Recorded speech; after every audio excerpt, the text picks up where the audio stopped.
So,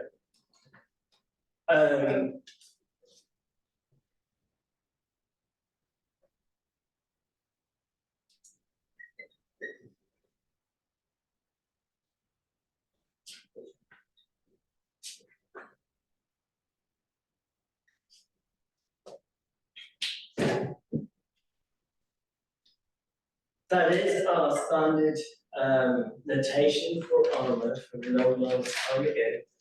And we know that I can divide theta of B by phi of B, epsilon t, and that will give us what series?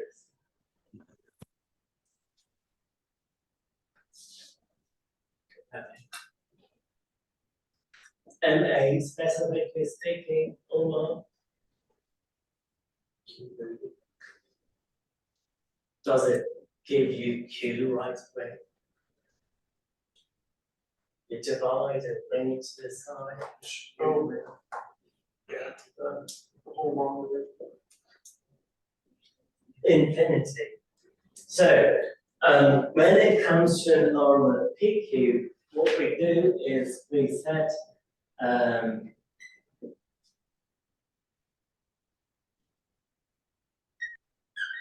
call it psi of B.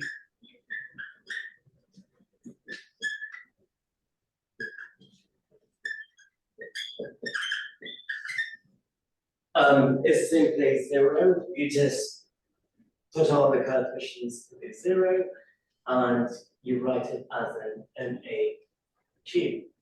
Likewise, if you divide by theta B,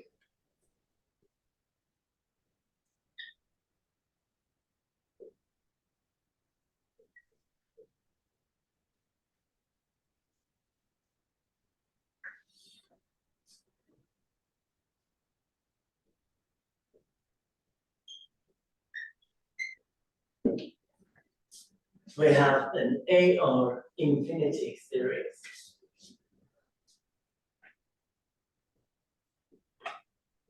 But if you set pi j equal to 0 for j greater than p, then you would get AR p1. So if you do come up with an NA model, you can write it as an ARMA model. If you have an ARMA model, you can write it as an MA model or an AR model. That is why when we did model identification, we started the most recent example that I showed. We had a bunch of options, MA2, AR3, ARMA3 too, right? All of those are possible because we can go back and forth, provided invertibility is satisfied, provided stationarity conditions satisfied. Give time to connect the dots. Going back to the very beginning of the semester, what is that called?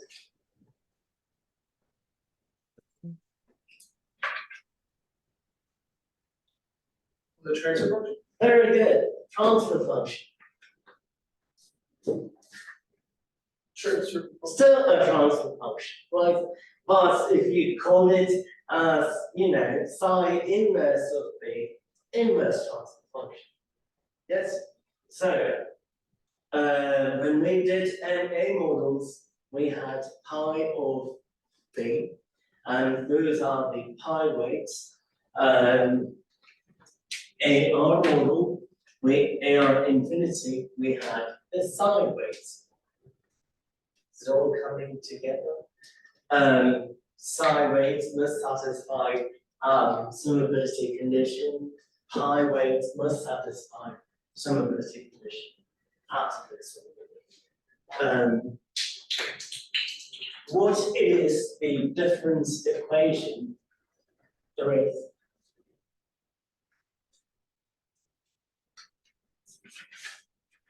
That we know from your worker.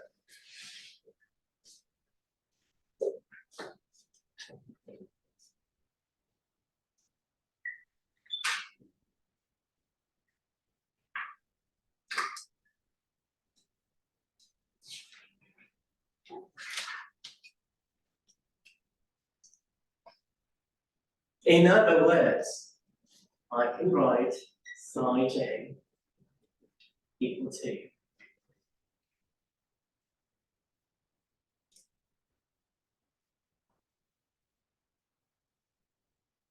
forgot.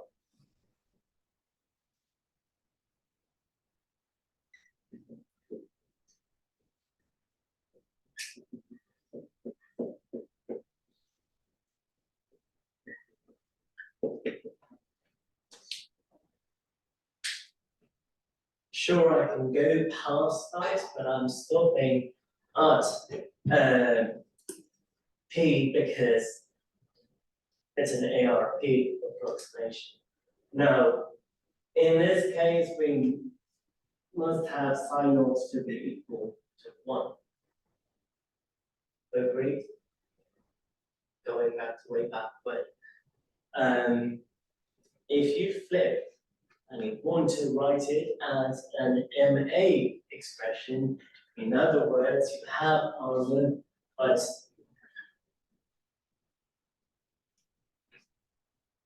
this is the M part like that. That should be Q. The sides are on the empty side. Good, not AR side. And over here, it would be ARP, and you go up to P terms. I'll have another difference equation solution. So pi j, observe the pattern, theta 1, pi j minus 1, theta 2, pi j minus 2, dot dot dot, theta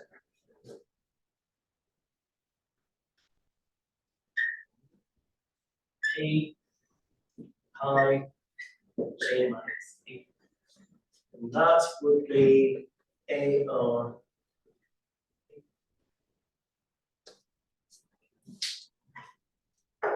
Good. That should make sense. If you have slider epsilon t minus 0.8 epsilon t minus 1.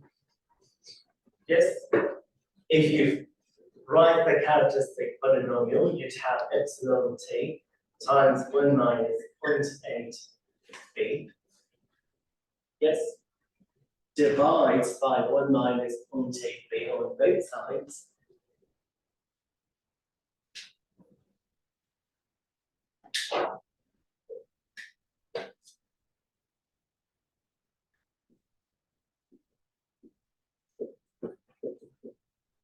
What do we do now?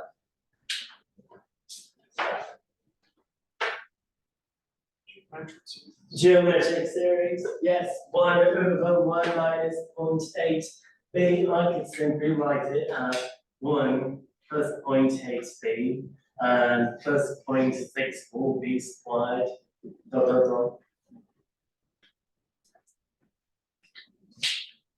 Yes? Okay.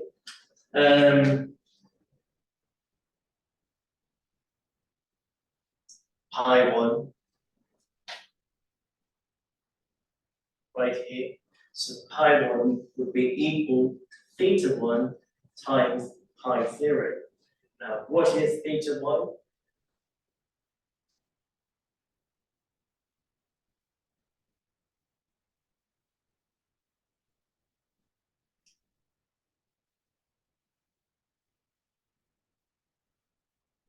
Waiting. Theta 1 is nothing but the coefficient on the MA side.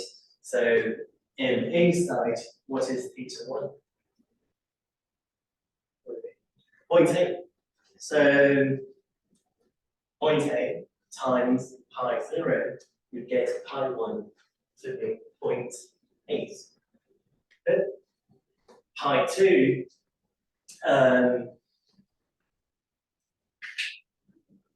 would be 0.8 squared, which is 0.64. You will get pi 2. If you plug in 2 here, pi 2 would equal to theta 1 times pi 1 plus theta 2. Is there a theta 2 starting with an NA1? No, so that's going to go away. But I know pi 1 is theta 1 times theta 1 squared, 0.8 times 0.8, 0.64. Does that make sense? Do the same thing the other side. In other words, if you start with 1 minus 0.8 0.8b times x3 equals epsilon c, divide, write it as a geometric series, you will see that v1 would be 0.8, v2 would be equal to excuse me, 0.64. Does that make sense? So it's just a matter of, converting a polynomial to a series. That's nice and all, but what if you had an AR2? No geometric series?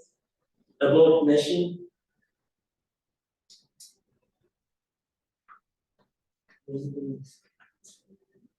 We're good with this.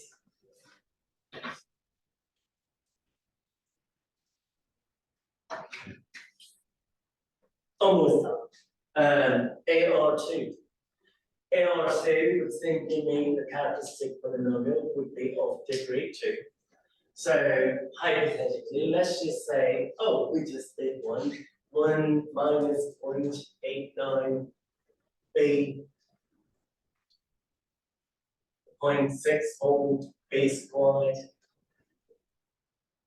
Yes, xb would equal to epsilon t. And xb would equal to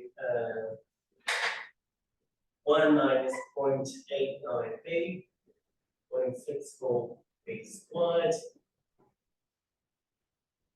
epsilon c. I'm leaving a space there for a reason.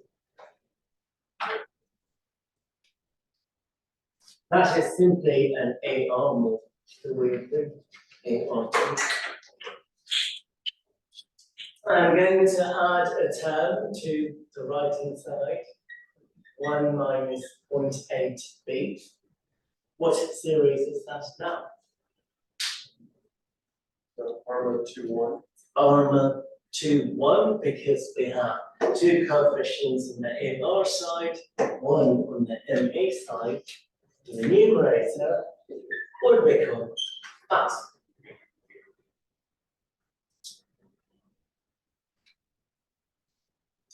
Good. Now, geometric series. Will it work?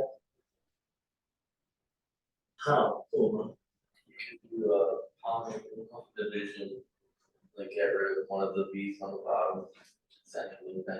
Long time ago, I started with long division, right? You could do long division and come up with a series expansion. One way of doing it. What is another way? Calculus 2. Omar gave me the answer. And first did this.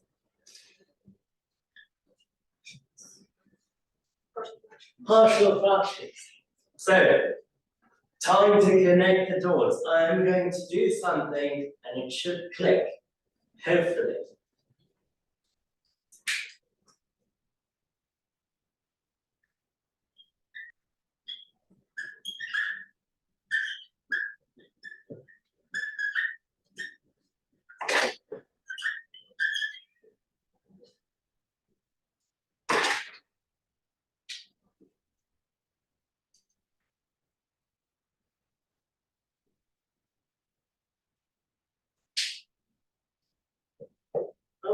we don't need A to B, there's no fantastic answer.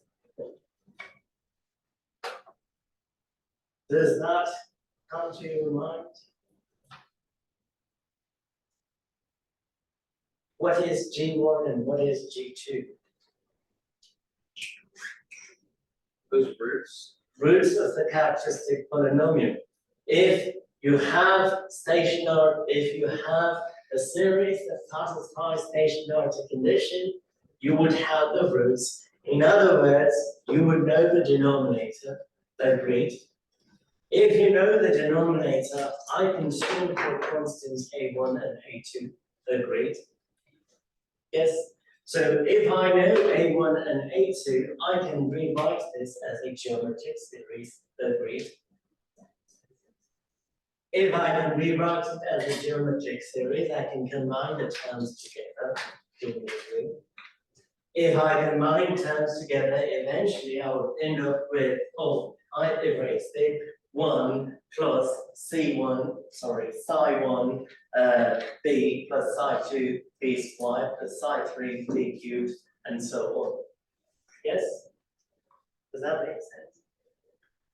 That's ARMA. Are we clear? You can do the same thing, flip it, move 1 minus 0.83 to the other side. Characteristic polynomial, but in that case, you don't have to because it's just one single factor. If you have an MA2, you move that to the other side, either do long division or you do partial fractions. Partial fraction is the better approach. There was one other subject that mathematicians, engineers, how to take where partial fractions play a significant part. What is that other course? Differential equations. Differential equation, right? By all means, everything that you have seen this semester thus far are simply difference equations. Good. Difference equations are simply discrete versions of differential equations.